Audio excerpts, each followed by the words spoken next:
राम सभी भक्तजनों को जय श्री राम। प्रिय भक्तजनों, आज रामचरितमानस में अयोध्या कांड में नाम की महिमा का गुणगान बताया है। गोस्वामी तुलसीदास द्वारा रचित नाम की महिमा।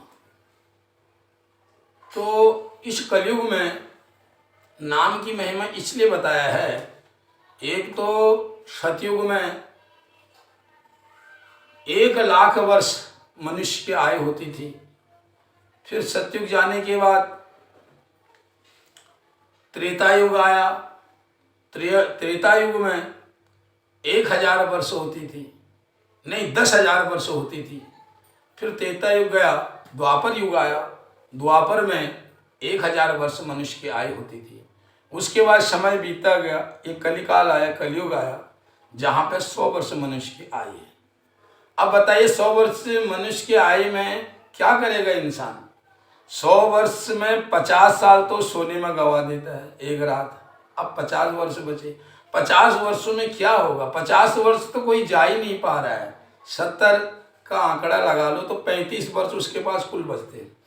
35 वर्षों में क्या गुणगान करेगा, क्या बाकी चीज़ों को करेगा?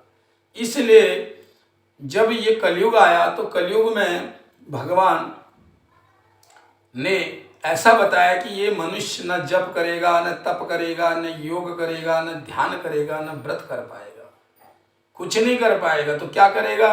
ये भगवान का नाम का स्मरण भी कर ले तो इसी में कलयुग में ये तर जाएगा। इतनी नाम की महिमा इतनी आसान कर दी है कलयुग में, इस कलिकाल में। तो कहते हैं इस कलिकाल में कई पुण्य नाम का सहारा लेकर तर गए। भगवान राम जी का स्मरण करके हनुमान जी ने राम जी को अपने बस में करा। ऐसे बहुत महिमा गाई गई है। सुमिरि पवन सुत पावन नामो, अपने बस करी राखें रामो। नाम की महिमा इतनी बड़ी है, कलयुग केवल नाम आधारा, सुमिरि सुमिरि नर उतरे हो पारा। ऐसा वर्णन कलयुग में कहा गया है। कहाँ कहाँ मतलब नाम का वर्णन करें। कहते हैं भाव कुभाव अनख आलसों, नाम जपत मंगल दिस दसों। यदि भाव से, अच्छे बुद्धि से, कुबुद्धि से भी भगवान का नाम यदि हम जपें, आलस में जपें, कैसे भी जपें, तब भी दसों दिशाओं से हमारा कल्याण हो सकता है। नाम की महिमा बहुत बताई गई है। इसी नाम की महिमा में मुझे अभी एक प्रसंग याद आ गया है। जब लंका पे चढ़ाई हुई तो भगवान राम जी ने इतना बड़ा सेतु बांधा और इतने बड़े समुद्र में पत्थरों से पूरा पत्थर तर रहे हैं और लंका में जाने का रास्ता सुदृढ़ हो गया। तो लंका में खबर पहुंची तो रावण बहुत वो हुआ कि भाई मैं इतनी प्रतापी राजा हूं। तो ऐसी चर्चाएं हुई तो मंदोदरी ने कहा कि देखो, हम तो आपको समझा रहे थे, नहीं माने। सबने समझाया, लास्ट में नहीं माना तो बोला आप भी प्रतापी हैं, आपके अंदर क्या है, आप भी थोड़ा समुद्र बना के देखिए, आप भी एक पत्थर को उठा के समुद्र में डालिए, वो तरता है नहीं तरता है। तो रावण गया और एक पत्थर उठाया, वहां पे डाल दिया। तो मंदोदरी से कहने लग गया कि तर गया। तो मंदोदरी तो सब जानती थी।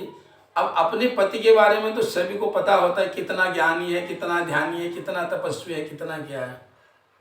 तो जब लोगों ने कहा भाई तर गया पत्थर, तो फिर मंदोदरी ने पूछा कैसे तरा, क्या करा आपने, आप सही सही बताइए।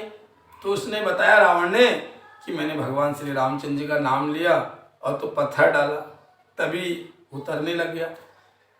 तो कहने का मतलब ये है कि बिना राम से बड़ा राम का नाम। यदि राम जी के नाम का प्रभाव इतना है कि उससे वो सारा काम हुआ, नहीं तो किसी का बस का नहीं था। भगवान के नाम की बहुत वर्णन किया गया ऐसे कई प्रसंगों में। तो इस कलिकाल में हमारे कहने का मतलब यह है, बहुत छोटी आयु में केवल भगवान का स्मरण करो, भजन करो, चिंतन करो, जिसके लिए जोग तप की कोई आवश्यकता नहीं है। अपने परिवार को पालते हुए भी काम करते हुए भी हम लोग ये कार्य कर सकते हैं। भगवान शंकर जी ने कहा है, यद्यत कर्म करोमि तद अखिलम संभूतवा राधनम। जो भी कर्म हम करते हैं संसार में वो सब हमारी पूजा ही हो जाती है। मन से करें तो वो पूजा में ही परिवर्तित हो जाता है। ऐसी नाम की महिमा बताई है। तो इस कलिकाल में प्रभु का स्मरण करें, अपने जीवन को कृतार्थ करें और ऐसे सुलभ प्रसंग सुनते रहें। जय जय श्री सीताराम, जय सिया राम।